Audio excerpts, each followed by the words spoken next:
اے بنی اسرائیل، اسرائیل کو سمجھ لیجئے یہ مرکب لفظ ہے، اسم اسی سے اسیر بنا ہے، اسیر جو کسی کا قیدی ہوتا ہے، ایل عبرانی میں اللہ کے لیے ہے، اور اسرائیل کا ترجمہ ہے عبداللہ، اللہ کا غلام، اللہ کے ساتھ بندھا ہوا اس کی اطاعت کے قلاتے کے اندر۔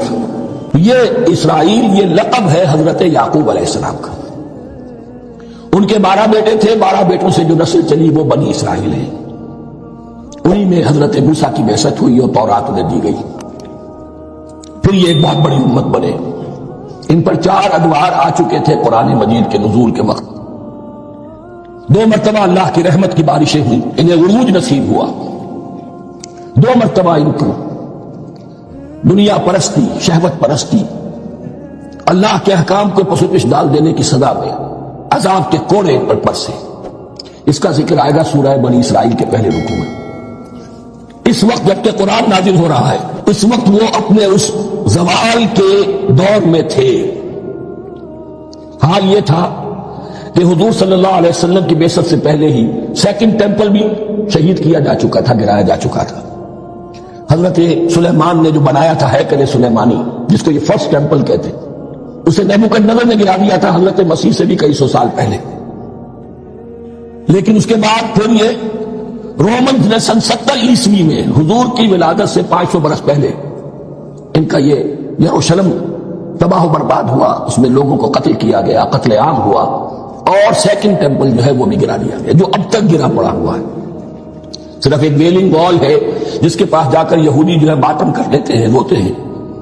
اور اب وہ بنانے پر تلے ہوئے ہیں اپنا 3rd ٹیمپل، اس کے نقشے بن چکے ہیں، بلو پرنٹ بن چکے ہیں۔ لیکن بہرحال جس وقت قرآن نازل ہو رہا تھا یہ بہت ہی پستی میں تھے۔ اس کے بارے میں فرمایا، اے بنی اسرائیل ذرا یاد کرو میرے اس انعام کو جو تم پر ہوا۔ وہ انعام کیا ہے؟ میں نے تمہیں اپنی کتاب دی، نبوت سے سرفراز فرمایا، اپنی شریعت تمہیں عطا فرمایا، تمہیں داؤد، تمہارے اندر داؤد اور سلیمان جیسے بادشاہ اٹھائے جو بادشاہ بھی تھے، نبی بھی تھے۔ وَأَوْفُوا بِعَهْدِي، اور میرے وعدے کو پورا کرو تاکہ میں بھی اپنے وعدے کو پورا کروں۔ یہ وعدہ ہے جو کتاب استثناء جو ہے اولڈ ٹیسٹمنٹ کی، ڈیوٹرانومی، اس کے 18ویں باب کی آیت نمبر 18-19 میں ہے۔ حضرت موسیٰ سے خطاب کر کے اس میں اللہ نے یہ الفاظ فرمائے، میں ان کے بھائیوں میں سے تیرے مانند ایک نبی برپا کروں گا اور اس کے منہ میں اپنا کلام ڈالوں گا، اور وہ وہی کچھ بتائے گا جو میں اس سے کہوں گا۔ یہ گویا کہ حضرت موسیٰ علیہ السلام کی امت کو بتایا جا رہا تھا کہ نبی آخر الزمان آئیں گے اور تمہیں انہیں قبول کرنا ہے۔ قرآن مجید میں اس کا بڑا تفصیلی ذکر سورہ اعراف میں آئے گا انشاءاللہ۔ لیکن یہاں فرمایا اوفوا بعہدی اوف بعہدکم، تم میرا عہد پیرا پورا کرو، میرے اس نبی کو تسلیم کرو، اس پر ایمان لاؤ، اس پر کی صدا پر لبیک کہو، تو میں تمہیں میرے انعام و اکرام اور بڑھتے چلے جائیں گے۔ وَإِيَّايَ فَارْهَبُونِ، اور صرف مجھ سے ڈرو۔ وَآمِنُوا بِمَا أَنزَلْتُ مُصَدِّقًا لِمَا مَعَكُمْ، اور ایمان لاؤ اس پر جو میں نے نازل کیا ہے، کہ تمہارے پاس جو تورات ہے اس کی تصدیق کرتے ہوئے آیا ہے۔ اس کے 2 معنی ہیں، ایک تو قرآن تصدیق کرتا ہے تورات کی اور انجیل کی، فیہا ھدی و نور، فیہ ھدی و نور، اور دوسرے یہ کہ قرآن اور محمد صلی اللہ علیہ وسلم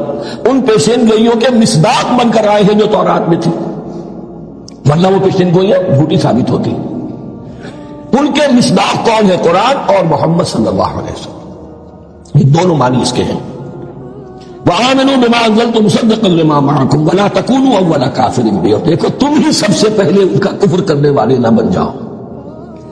تمہیں تو سب کچھ معلوم تھا، تم تو منتظر تھے، تم تو آخری نبی کے انتظار میں تھے اور ان کے حوالے سے دعائیں کیا کرتے تھے کہ اللہ اس نبی آخری زمان کے واسطے سے ہماری مدد فرما اور کافروں کے مقابلے میں ہمیں فتح عطا فرما۔ یہ آئے گا آگے چل کر اسی سورۃ بقرہ کے اندر۔ لیکن اب تم ہی سب سے بڑھ کر کافر ہو گئے، تم ہی سب سے بڑھ کر دشمن ہو گئے۔ وَلَا تَكُونُوا أَوَّلَ كَافِرٍ بِهِ وَلَا تَشْتَرُوا بِآيَاتِي ثَمَنًا قَلِيلًا، اور دیکھو میری ان آیات کے عوض حقیر سی قیمت قبول نہ کرو۔ یہ آیات الہیہ ہیں، ان کو رد کر رہے ہو، اس لیے ہماری مسندیں، ہماری حیثیت ہماری چودراہٹیں، کہیں ان پر کوئی آنچ نہ آ جائے. حقیر سی چیزیں ہیں، یہ صرف اس دنیا کا سامان ہے، اس کے سوا کچھ نہیں.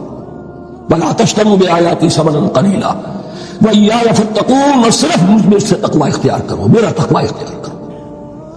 ولا تلبسوا الحق بالباطل وتكتموا الحق وانتم تعلمون، اور نہ گڈمڈ کرو حق کے ساتھ باطل کو، اب چھپاؤ حق کو ذرا حالانکہ تم جانتے ہو.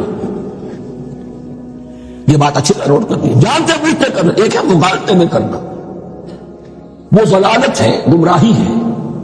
ایک جان بوجھ کر کرنا، حق کو پہچان کر اسے رد کرنا، یہ پھر اللہ تعالیٰ کے غضب کو دعوت دینا ہے. wrath of اللہ، اس کی غضب کو دعوت دینا ہے کہ حق کو پہچان کر اس کی نفی کی جائے. وانتم تعلمون. علماء یہود قرآن مجید میں آگے چل کر آئے گا، ایسے پہچانتے تھے محمد کو اور قرآن کو جیسے اپنے بیٹوں کو، یعرفونہ کما یعرفون ابناءہم، ایسے پہچانتے جیسے اپنے بیٹوں. واقیموا الصلاۃ وآتوا الزکاۃ، دیکھو نماز قائم کرو، زکات ادا کرو. وارکعوا مع الراکعین، اور جھکنے والوں کے ساتھ جھکو. یہ اول تو رکوع کو انہوں نے اپنے ہاں سے خارج کر دیا تھا،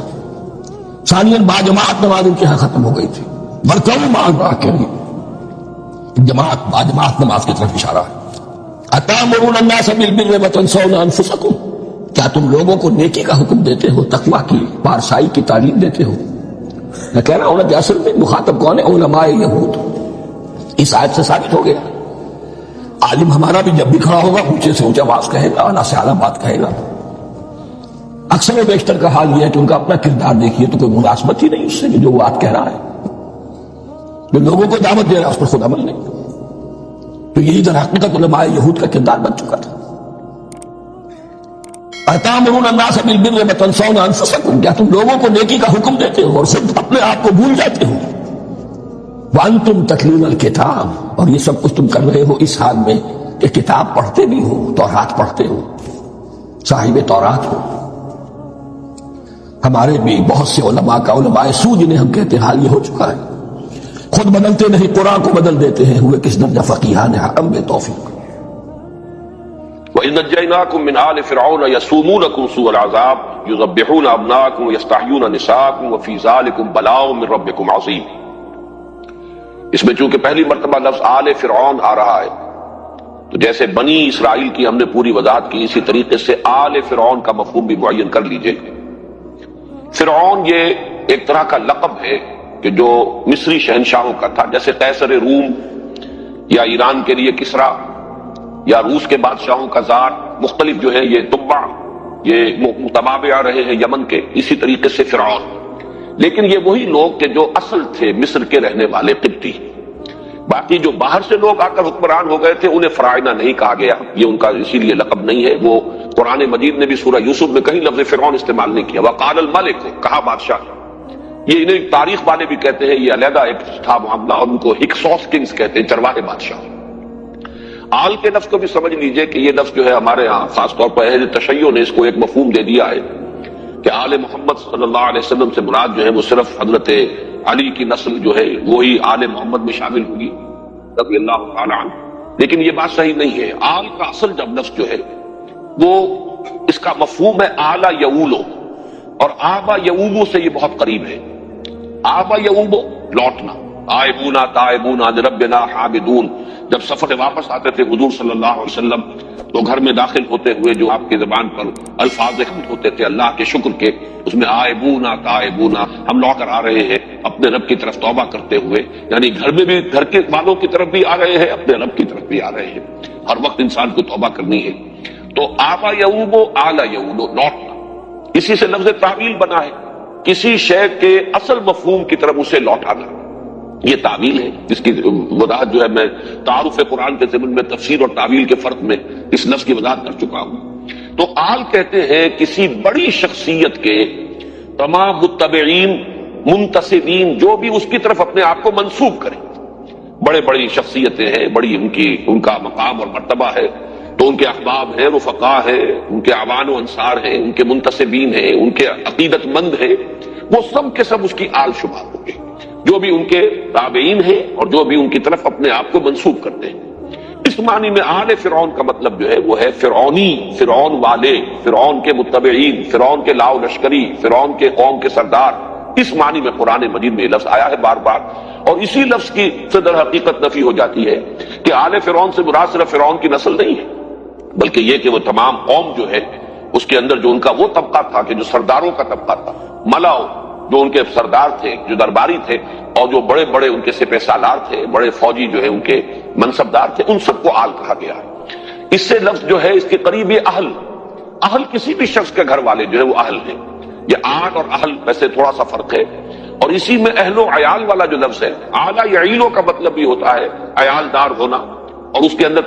تندرستی کا مفہوم بھی ہے، اس لیے کہ جس کی زیادہ اولاد ہو جائے گی ظاہر بات ہے کہ اس کے اوپر معیشت کا بوجھ زیادہ پڑے گا، معاش کے لیے اسے زیادہ بھاگ دوڑ کرنی پڑے گی. تو اعلیٰ یعیلو جو ہے اس کا مفہوم یہ بھی ہے. تو یہ الفاظ جو ہے عربی زبان میں جو جن کے مادے قریب ہوتے ہیں، مفہوم کے اعتبار سے بھی ان میں بڑا قرب ہوتا ہے، ان میں نسبت ہوتی ہے. تو آل فرعون سے مراد یہاں جو مصر کا اس وقت کا حکمران طبقہ تھا. یہ میں جیسا کہ پہلے بھی عرض کر چکا ہوں کہ 200-250 یا 150-200 برس تو گزرے ہیں ان بنی اسرائیل کے مصر میں بڑے ٹھاٹھ کے ساتھ، آرام کے ساتھ، عیش کے ساتھ. پھر وہاں ایک انقلاب آیا ہے جس کو آج کی اصطلاح میں ہم کہہ سکتے ہیں نیشنلسٹ ریولوشن.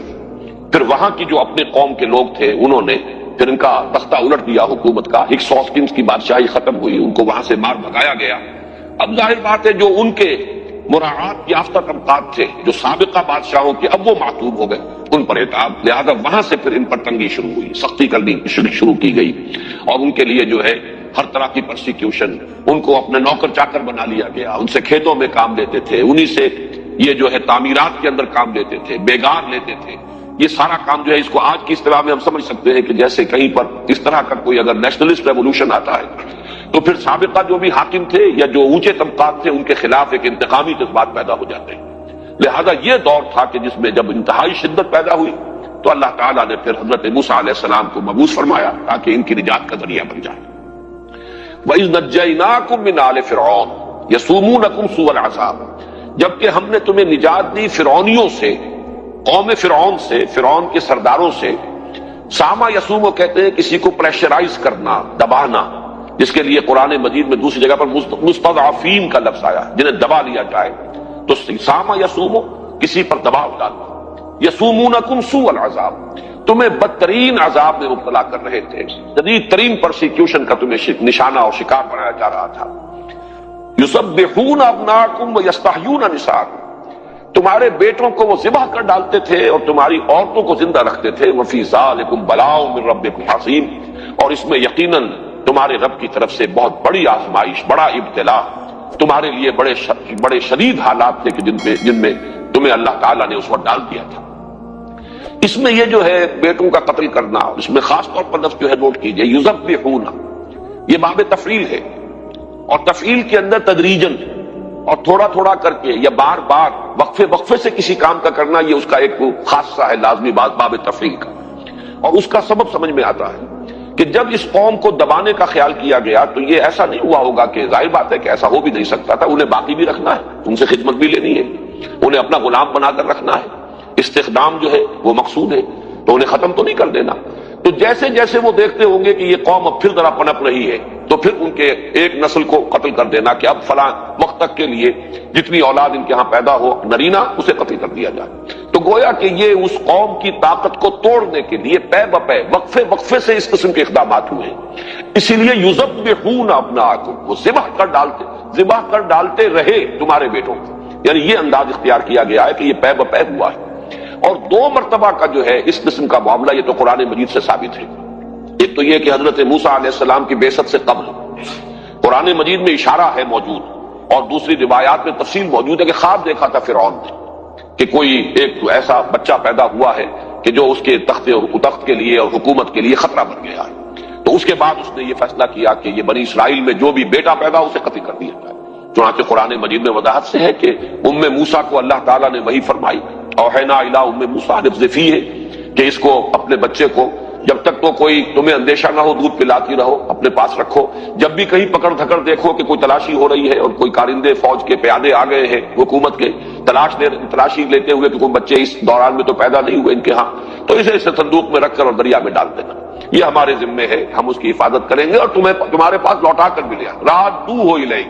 ہم لے آئیں گے واپس تمہاری طرف۔ تو اس اعتبار سے یہ تو اس موقع پر ہوا ہے۔ دوسرے، خود قرآن مجید سے یہ ثابت ہے، سورہ اعراف میں جب حضرت موسیٰ علیہ السلام نے دعوت دینی شروع کی ہے، دعوت نبوت و رسالت، اور آپ کی دعوت جو ہے پھیل رہی تھی، اور اس سے کچھ اندیشہ یہ ہو رہا تھا کہ شاید آل فرعون کے بھی کچھ لوگ جو ہے وہ متاثر ہو رہے ہیں۔ ظاہر بات ہے کہ دعوت حق ہے، اس کے لیے تو کوئی بیریئرز نہیں ہے، وہ نسل بیریئر نہیں بن سکتی، ہر نسل کے اندر کچھ سلیم الفطرت لوگ موجود ہوتے ہیں۔ تو یہ کہا کچھ سرداروں نے، کچھ درباریوں نے کہ اے فرعون، کیا تو اس کو موسیٰ کو اسی طرح چھوٹ دیے رکھے گا؟ اگر تو نے اس کو چھوٹ دیے رکھی تو یہ تو تیرا دین بھی ختم کر دے گا اور تیرے لیے بہت بڑا خطرہ بن جائے گا۔ تو چونکہ اس کو یہ بات بھی سمجھ لیجئے کہ دو فرعون ہیں، اب جدید تحقیقات سے ثابت ہوا ہے کہ فرعون موسیٰ ایک نہیں ہے، جس کے گھر میں پرورش پائی وہ باپ تھا، اور اس کے بعد اس کے ہاں بھی بیٹا ہو گیا، اس وقت تک وہ لاولد تھا، اور اسی وجہ سے موسیٰ جس نے کہ پھر پالا ہے، جو فرعون کی بیوی جس کا ذکر قرآن مجید میں موجود ہے سورہ تحریم میں، تو اس نے بڑی اسی اپیل کے تحت کہ اس بچے کو قتل نہ کرو، اندازہ اسے ہو گیا تھا فرعون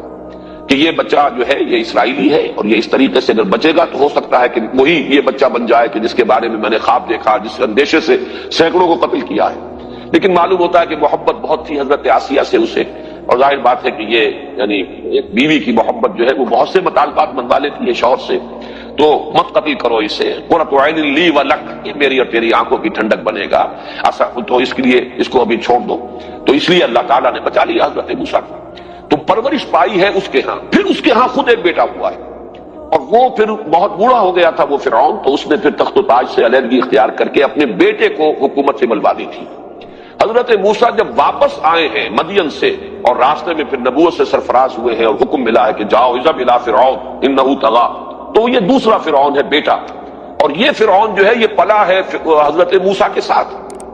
اور اسے انتہائی محبت تھی، جیسے کہ بڑے بھائی سے چھوٹے بھائی کو محبت ہوتی ہے، حضرت موسیٰ سے بڑی طبعی محبت تھی۔ لہذا جب کہا گیا درباریوں کی طرف سے کہ اسے مت چھوڑے رکھو، موسیٰ کو موقع نہ دو، یہ تو تمہارے دین کو بدل دے گا، فساد کھڑا کر دے گا زمین میں، تو اس نے کہا نہیں گھبراؤ نہیں، یہ کیا ہے بنی اسرائیل سے ہمیں اندیشے کی کیا بات ہے، ہم ان پر پوری طریقے سے قابو یافتہ ہیں، چلو شروع کر دو، پھر دوبارہ قتل کر دو ان کے ہر بیٹے کو جو ان کے ہاں پیدا ہو، طاقت ہی نہیں ہوگی تو ہمارا کیا بگاڑ لیں گے۔ تو معلوم یہ ہوا کہ یہ دو جو ہے ادوار تقتیل کے، قتل کرنے کے، اس لیے کہ یہ لفظ جب آیا ہے سورہ اعراف میں بھی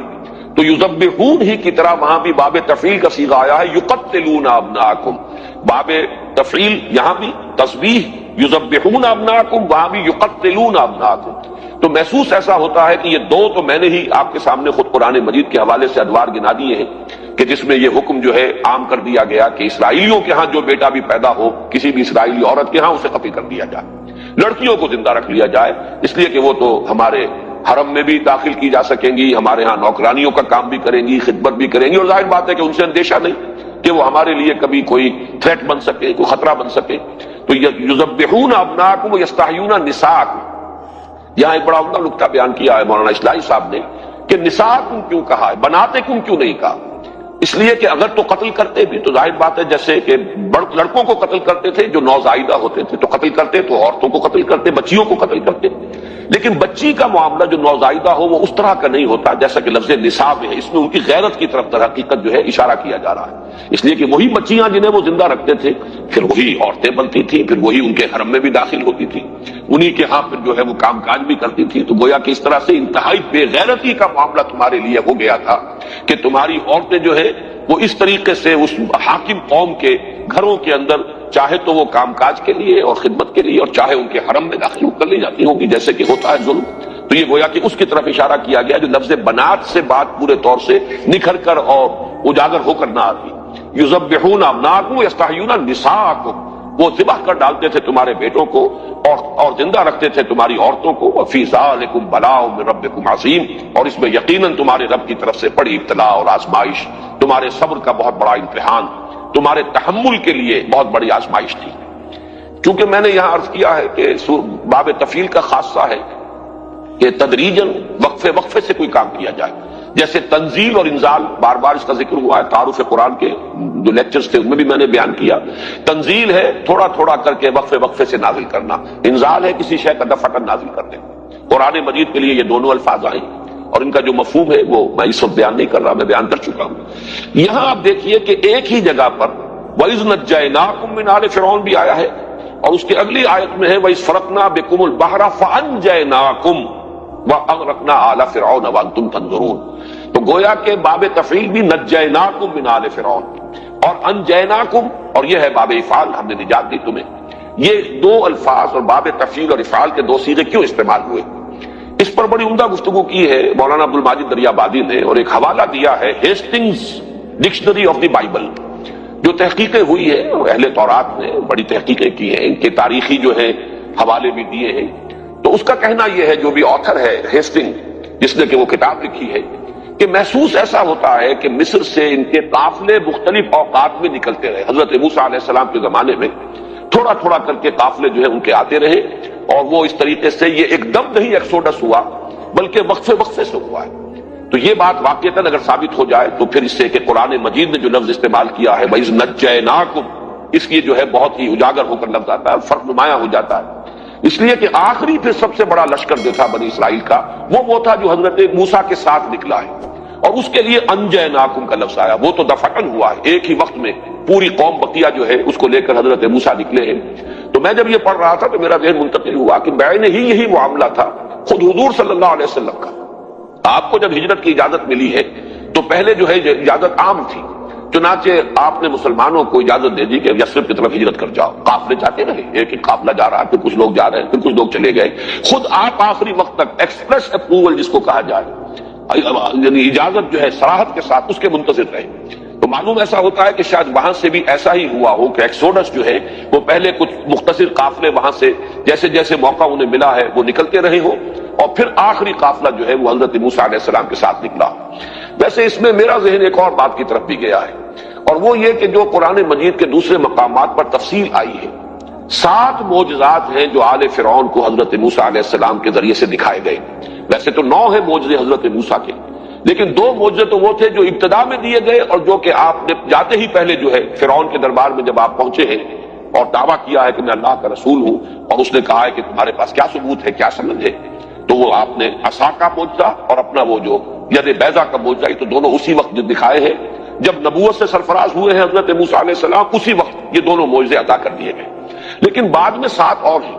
مختلف قسم کے عذاب آتے رہے۔ حضرت موسیٰ علیہ السلام کی دعاؤں سے پھر وہ ٹلتے تھے، کوئی عذاب آ گیا ہے، کہیں چیچڑیوں کا عذاب آ گیا ہے، کہیں میڈکوں کا عذاب آ گیا ہے، کہیں خون کا عذاب آیا ہے، کہیں ان کے اوپر قحط کا عذاب آیا ہے۔ تو مختلف قسم کے جو عذاب آتے رہے ہیں، اس سے تدریجاً آل فرعون پر حقیقت منکشف ہوتی چلی گئی کہ یہ موسیٰ کوئی عام آدمی نہیں ہے،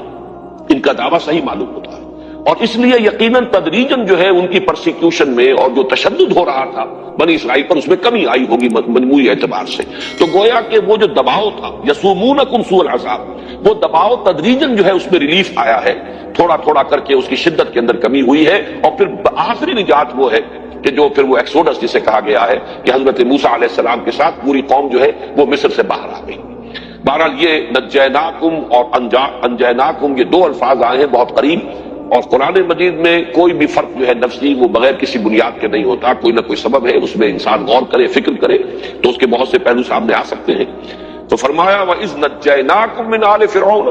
يَسُومُونَكُمْ سُوءَ الْعَذَابِ يُذَبِّحُونَ أَبْنَاءَكُمْ وَيَسْتَحْيُونَ نِسَاءَكُمْ وَفِي ذَلِكُمْ بَلَاءٌ مِّن رَّبِّكُمْ عَظِيمٌ وَإِذْ فَرَقْنَا بِكُمُ الْبَحْرَ فَأَنجَيْنَاكُمْ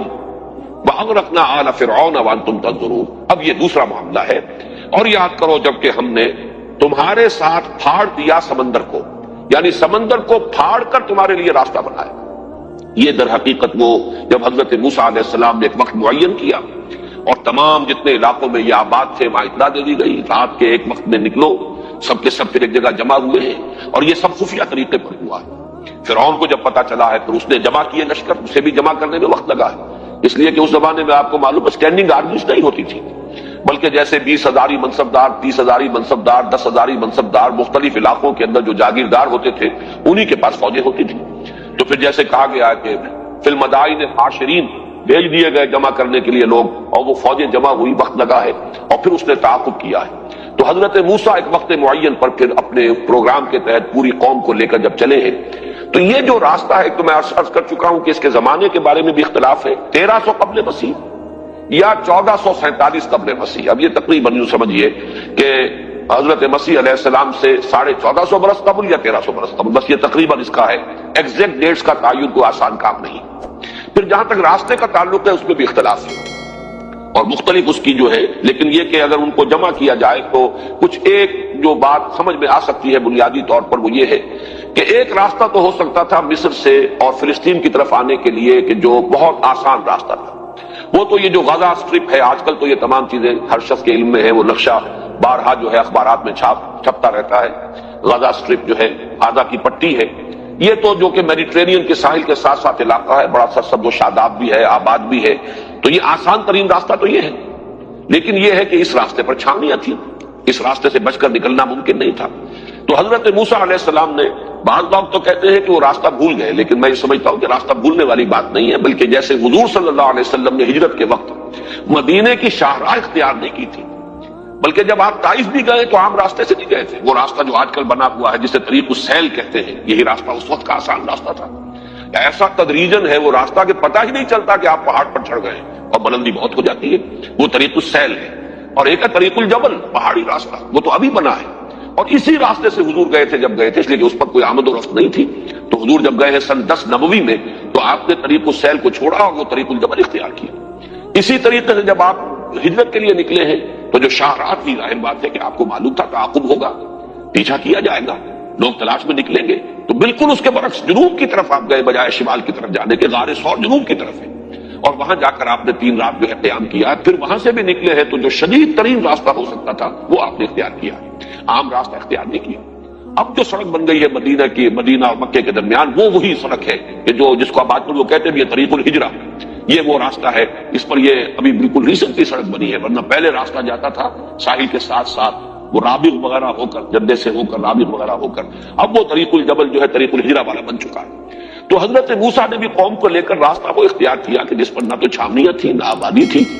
بیابان علاقہ، تاکہ اس میں یہ کہ تعاقب کا اور مٹ بھیڑ کا اندیشہ کم ہو. پھر اس میں یہ ہے کہ یقیناً کسی ایسے موقع پر ہوا ہے کہ وہ جہاں جانا چاہتے تھے اس کی بجائے جب وہ فرعون کا لشکر جو نظر آیا ہے کہ بادل اٹھ رہے ہیں گرد کے اور معلوم ہوتا ہے کہ پورا لشکر آ رہا ہے، تو سامنے اب راستہ کوئی نظر نہیں آیا اور وہ سمندر کے کنارے پہنچ گئے. اس میں بھی اختلاف ہے کہ وہ کون سی جگہ ہے جہاں سے کہ حضرت موسیٰ علیہ السلام نے جو سمندر جس کو کہا جا رہا ہے ہم نے سمندر کو پھاڑ دیا. اور بحر کا لفظ جو ہے عربی زبان میں یہ دریا کے لیے بھی آتا ہے، سمندر کے لیے بھی آتا ہے، یہ مشترک ہے. تو بعض ہمارے سابق جو دور کے مفسرین ہیں جو زیادہ جغرافیہ وغیرہ سے بھی اتنی زیادہ واقفیت نہیں رکھتے تھے، پھر یہ کہ ابھی یہ تاریخی حقائق کے جشن کا علاقہ کون سا تھا جس میں کہ یہ بنی اسرائیل آباد تھے، یہ بھی ابھی پوری طرح روشنی میں نہیں آئے تھے. تو عام طور پر کچھ یہ سمجھا گیا کہ شاید یہ دریائے نیل کو کراس کیا گیا ہے. حالانکہ دریائے نیل تو در حقیقت ان کے آباد جو علاقے تھے ان کے جہاں یہ آباد تھے اس کے مغرب میں، انہیں جانا ہے مشرق کی طرف. تو دریائے نیل کو عبور کرنے کا تو سوال ہی پیدا نہیں ہوتا. انہوں نے عبور کیا ہے. اب 2 رائے ہیں. ایک رائے تو یہ ہے کہ جو سویز کی خلیج آتی ہے، گلف آف سویز، اس کا کوئی تقریباً اوپر کا کنارہ، اوپر کی ٹپ جو ہے اس سے ذرا نیچے کراس کیا ہے حضرت موسیٰ علیہ السلام نے اور سمندر کو وہاں اللہ نے پھاڑا ہے ان کے لیے راستہ بنانے میں. ایک رائے جو مولانا مودودی نے لکھی ہے، وہ اس دور میں چونکہ تحقیقات میں تدریجاً اور اس کا دائرہ بڑھ رہا ہے، تو وہ بات زیادہ قرین قیاس ہوتی ہے کہ یہاں جہاں اب نہر سویز بنائی گئی ہے، یہ نہر سویز جو ہے یہ خلیج سویز جو نیچے سے بحر احمر کی جو کھاڑی آ رہی ہے وہ، اور ادھر سے وہ پورٹ سعید، اس پورٹ سعید کے اور خلیج سویز کے مابین کئی جھیلیں تھیں. انہیں بحیرات المرہ کہتے ہیں، بٹر لیکس. کسی زمانے میں غالباً یہ میڈیٹرینین سی اور ریڈ سی یہ دونوں ملے ہوئے تھے، لیکن بعد میں کچھ ایسا ہوا ہے کہ سمندر نے ریسیڈ کیا، پیچھے ہٹ گیا، تو یہ خشکی درمیان میں سے نکل آئی. لیکن جہاں ڈپریشنز تھے، جہاں نشیبی علاقہ تھا، وہاں جھیلیں بن گئی. اور یہ جھیلیں ہیں بھی بٹر لیکس اسی لیے کہلاتی ہیں، یہ سمندری پانی کی جھیلیں ہیں، اسی لیے وہ نمکین پانی ہے. عام اگر وہ ہوتی جیسی کہ دنیا میں جھیلوں کا تصور ہے تو وہ تو سویٹ واٹر ہوتا ہے، میٹھا پانی ہوتا ہے. جھیل کا پانی جو ہے وہ سمندر کے پانی کے طریقے سے نمکین تو نہیں ہوتا، لیکن یہ ہے ہی بٹر لیکس، اس لیے کہ یہ سابقہ سمندر کی جگہ ہے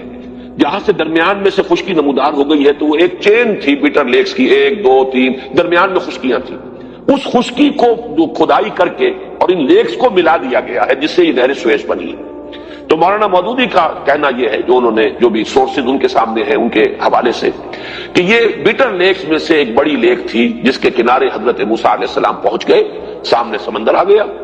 اور وہ بٹر لیک آ گئی، اور ادھر جو ہے پیچھے وہ معلوم ہوا کہ اب تو وہ تعاقب کرتے ہوئے فرعون کا لشکر پہنچ گیا ہے۔ تفصیل دوسرے مقام پر ہے۔ اس وقت حضرت موسیٰ کی قوم نے تو کہا انا لمدرکون، اب تو ہم پکڑے گئے، کوئی راستہ نہیں، جس پر حضرت موسیٰ نے فرمایا کلا ان معی ربی سیہدین، ہرگز نہیں، میرے ساتھ میرا رب ہے، وہ راستہ دے گا۔ اور جیسے کہ آیا ہے سورہ شعراء میں فاوحینا الی موسیٰ ان اضرب بعصاک البحر، ہم نے وحی کی موسیٰ کو کہ ضرب لگاؤ سمندر پر اپنے اس عصا سے، فانفلق فکان کل فرق کالطود العظیم، تو وہ سمندر پھٹ گیا۔ فلق کا لفظ جو ہے یہاں نوٹ کیجئے، جیسے فلق صبح موت پھٹتی ہے تو فلق کا لفظ آیا ہے، یہ پوری تفصیل سے ہم وضاحت سے پڑھ چکے ہیں، قل اعوذ برب الفلق۔ اسی طرح جب گٹھلی پھٹتی ہے تو وہ فلق ہے، فالق الحب والنوا، اللہ ہی ہے جو گٹھلیوں کو پھاڑتا ہے اور دانوں کو پھاڑتا ہے جس میں سے کہ پھر پودا برآمد ہوتا ہے۔ تو فن فلق باب انفعال ہے، فلق سے پھٹ گیا، فن فلق سمندر پھٹ گیا، فکان کل فرق کالطود العظیم، اور ہر حصہ، فرق کہتے ہی اسے جہاں تفرقہ ہو جائے اسے فرقہ وجود میں آتا ہے، تو ہر جز جو ہے ہر حصہ ایسے ہو گیا جیسے بڑی چٹان ہو۔ گویا کہ یہ معاملہ جو ہے خالص معجزہ ہے، اس کی کوئی سائنٹیفک توجیہ اور کوئی اس کی نیچرل توجیہ کرنے کی کوشش کرنا یہ در حقیقت قرآن مجید کے سیاق و سباق سے، بلکہ سیاق و سباق نہیں، صراحت جو ہے الفاظ کی اس کے بھی خلاف پڑتا ہے۔ لیکن یہ کہ اس دور میں بعض حضرات، مولانا اصلاحی صاحب کا بھی کچھ رجحان اسی طرف ہوا، اور تورات میں میں نے دیکھا کہ تورات میں بھی یہ رجحان ہے۔ وہاں یہ کہا گیا ہے کہ بڑی تیز آندھی اللہ نے چلائی اور اس آندھی کی وجہ سے یہ وہ جو ہے سمندر پھٹ گیا، لیکن یہ کہ قرآن مجید میں اس قسم کی کوئی بات نہیں ہے، بلکہ ضرب جو ہے عصا کی جو ضرب ہے اس کا نتیجہ ظاہر کیا گیا، اور سمندر جو ہے پھٹ کر ایسا نہیں ہوا کہ ریسیڈ کر گیا ہو، پھٹ گیا ہو، بلکہ یہ کہ پھٹ گیا ہے۔ مد و جزر کی بات یہ نہیں ہو سکتی جیسے کہ مولانا اصلاحی صاحب نے کچھ قسم کی تعبیر کی ہے، یہ وہی ہے 20th سینچری یا 19th سینچری کا نیشنلزم جو سر سید احمد مرحوم کے ذریعے سے مولانا حمید الدین فراہی رحمۃ اللہ علیہ تک بھی اس کے کچھ اثرات پہنچے، اور بڑے بڑے لوگ بھی اس سے بالکل یا محفوظ نہیں رہے ہیں، لیکن میں نے اسی لیے چاہا، تورات میں بھی اصل میں چونکہ حوالہ اس طرح کا دیا گیا ہے، اور یہ میں بیان کر چکا ہوں، چونکہ تورات بعد میں مرتب کی گئی ہے حافظے سے، اس میں انسانی ذہن شامل ہو گیا ہے۔ گویا کہ یہ تصور دینا کہ ضرب سے، حضرت موسیٰ کے عصا کے ضرب سے سمندر پھٹا ہے اور معجزہ، اس کی بجائے انہوں نے تصور یہ دیا کہ بہت تیز ہوا چلی اور ہوا نے سمندر کو دھکیل دیا، جب سمندر کو دھکیل دیا ایک طرف تو راستہ بن گیا۔ لیکن قرآن نے وہ الفاظ استعمال کر دیے ہیں کہ جس کے بعد اب کسی اور تعویل کی سرے سے کوئی گنجائش نہیں، یہ خالص معجزہ تھا، قدرت خداوندی کا ظہور۔ تو نوٹ کیجئے فانفلق فکان کل فرق کالطود العظیم، لفظ فرق جو ہے اس کو نوٹ کیجئے، اور یہاں جو آیت ہم پڑھ رہے ہیں وَإِذْ فَرَقْنَا، جبکہ ہم نے پھاڑ دیا، ہم نے جدا کر دیا، ٹکڑے کر دیا، یہ فرق اس کو کہتے ہیں۔ وَإِذْ فَرَقْنَا بِكُمُ الْبَحْرَ، جبکہ ہم نے سمندر کو پھاڑ دیا تمہارے لیے، تمہاری نجات کے لیے، تمہارا راستہ، تمہارے لیے راستہ بنانے کی خاطر۔ فَأَنْجَيْنَاكُمْ، اب دیکھیے یہاں باب افعال آیا، یہ ظاہر بات ہے ایک ہی واقعہ ہے، یہ ایکسوڈس جو ہوا ہے یہ تو این ماس ہوا ہے، پوری کی پوری قوم جو ہے حضرت موسیٰ کے ساتھ نکل گئی ہے۔ فَأَنْجَيْنَاكُمْ وَأَغْرَقْنَا آلَ فِرْعَوْنَ، اور غرق کر دیا ہم نے فرعونیوں کو، فرعون والوں کو، قوم فرعون کو، اس کے سرداروں کو، اس کے لائے لشکر کو،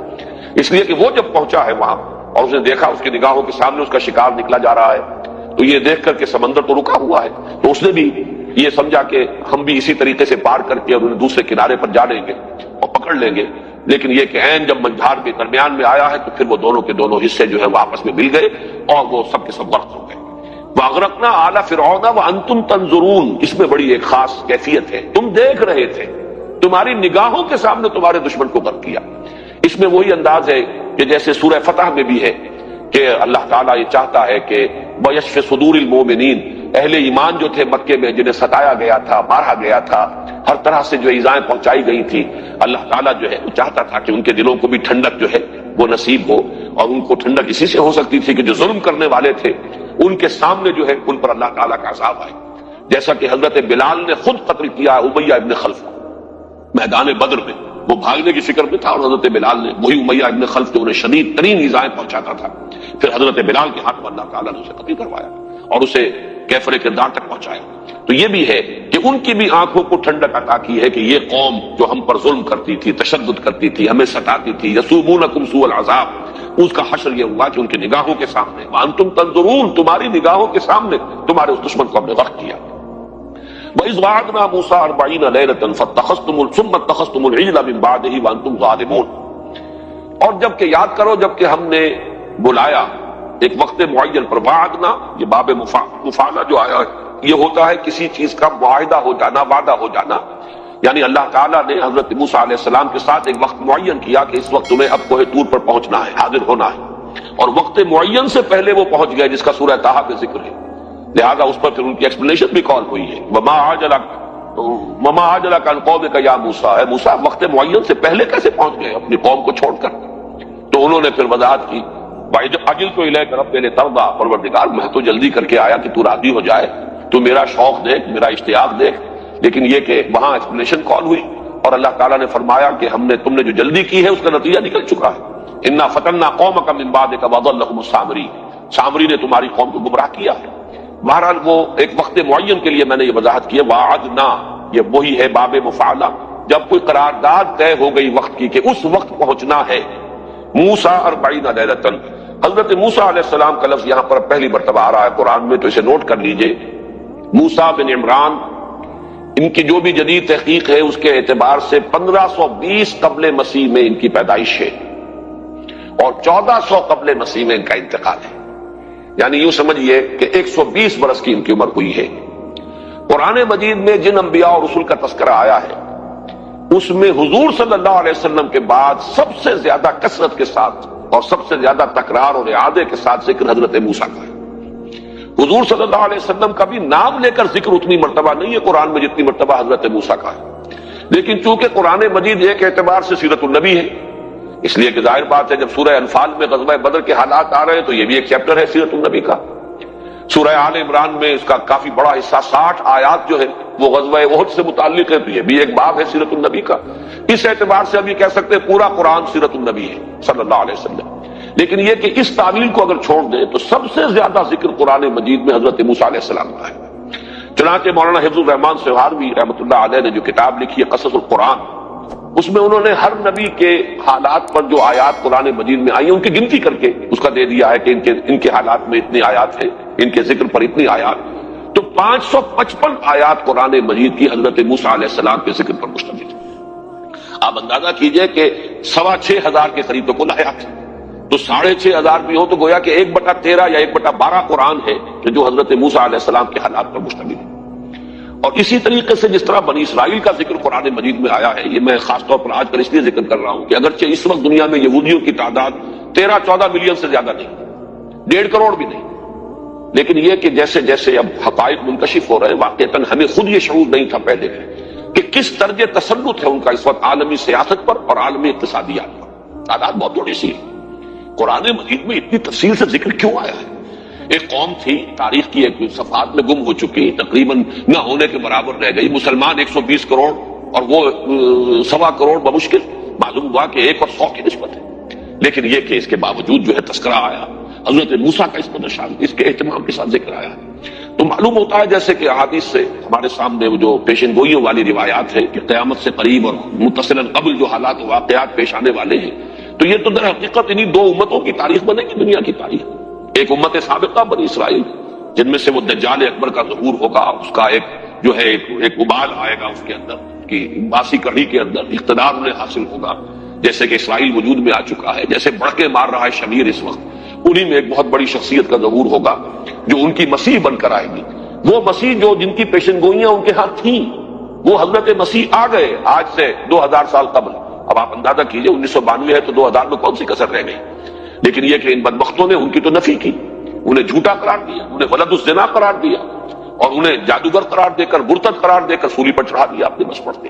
تو گویا کہ ابھی وہ مسیح کے منتظر ہیں، ان کا مسیح ابھی آنا ہے، جس مسیح کی خبریں تھیں اور جس کا مصداق بن کر حضرت مسیح آ چکے 2000 سال قبل، اس مسیح کے وہ منتظر ہیں، اور وہ مسیح آئے گا، وہ مسیح نہیں آئے گا، اس کے نام پر ایک جھوٹا مسیح آئے گا، اسی لیے المسیح الدجال اسے کہا گیا،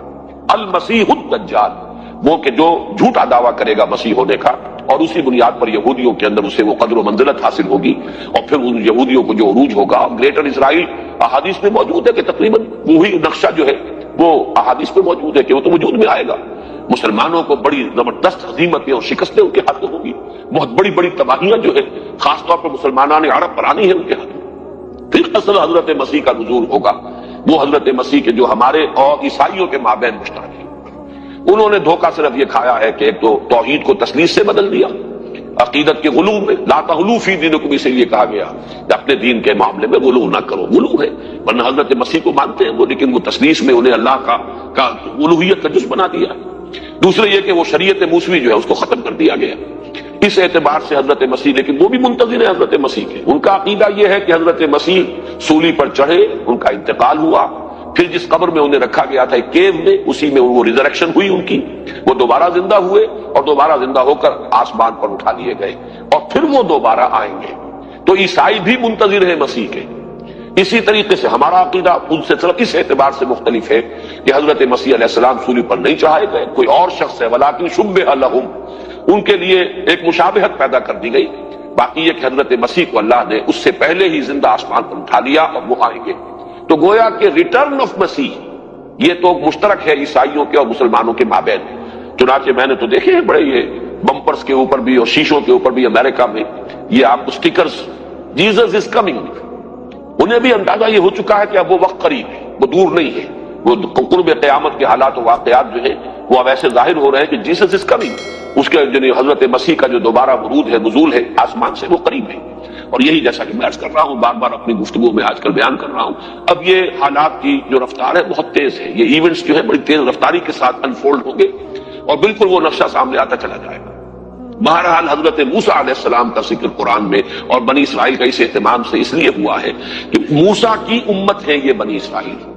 اور ان کو ابھی ایک بہت بڑا رول پلے کرنا ہے۔ اللہ تعالیٰ مسلمانوں بالخصوص مسلمانان عرب کی پیٹھ پر جو عذاب کا کوڑا برسانے والا ہے وہ ان بنی اسرائیل کے ہاتھوں ہوگا، اگرچہ اس کے بعد ان کی ایکسٹرمینیشن ہو جائے گی، ان کو ختم کر دیا جائے گا۔ شاید یہ مسلمانوں کو سزا دینے کے لیے اس سے زیادہ حسرتناک سزا اور کوئی نہیں ہو سکتی کہ ایک مغضوب علیہم قوم کے ہاتھوں پٹوایا جائے، وہ قوم کے جس کے بارے میں جو میں نے آیات آج پڑھی ہیں، ضربت علیہم الذلۃ والمسکنۃ وباؤوا بغضب من اللہ،